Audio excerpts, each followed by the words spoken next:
कुछ दिनों से कैंपेन चलाया जा रहा था, vote for Raghav Chadha for PM candidate, promote Raghav Chadha. और आज राघव चड्ढा बीजेपी में ज्वाइन कर चुके हैं और अपने साथ 6-7 एमपीज को भी ज्वाइन करवा लिया है। इसे कहते हैं राजनीति। और इस पूरी राजनीति में बेघर हो गए हैं केजरीवाल और मनीष सिसोदिया। जी हाँ, ये दोनों जब भी दिल्ली आते हैं तो दिल्ली में सरकारी बंगले में रुकते हैं। अब इनके नाम तो सरकारी बंगला है नहीं, तो एक बंगला अशोक मित्तल जी का है जिसमें अरविंद केजरीवाल ठहरते हैं, और एक बंगला हरभजन सिंह का है जिसमें मनीष सिसोदिया ठहरते हैं। और अब ये दोनों ही बीजेपी में आ चुके हैं, तो दोनों का बंगला गया। अगले साल पंजाब में होने वाला इलेक्शन क्लियर कट है कि आम आदमी पार्टी बुरी तरह हारने वाली है। कुछ लोगों को लग रहा है कि पंजाब इलेक्शन में बीजेपी ये सब करने से कुछ खास नहीं कर पाएगी, लेकिन ऐसे लोगों को पता होना चाहिए कि 2022 में पंजाब के जो असेंबली इलेक्शन हुए थे उसमें बीजेपी को 6% वोट मिले थे मात्र।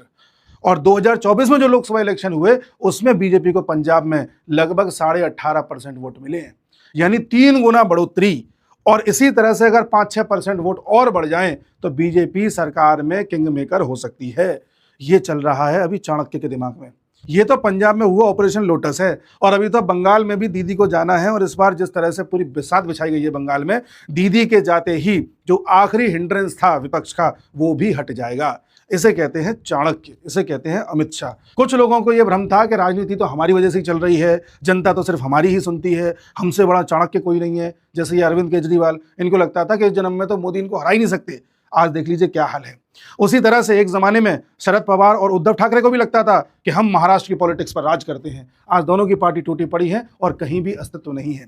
उसी तरह से प्रशांत किशोर को लगता था कि मेरे बिना तो कोई पार्टी जीत ही नहीं सकती। आज उनकी पार्टी 0 सीट के साथ बिहार में बैठी हुई है, कोई खोज खबर भी नहीं है। और उसी तरह से ममता दीदी को भी यह भ्रम रहा है कि हम तो अजय हैं, हम तो ईडी से फाइल छीन सकते हैं, सीबीआई को पिटवा सकते हैं, मोदी शाह के बारे में कुछ भी बोल सकते हैं, बंगाल थोड़ी हार सकते हैं। आने वाले समय में इनका भ्रम भी दूर हो जाएगा।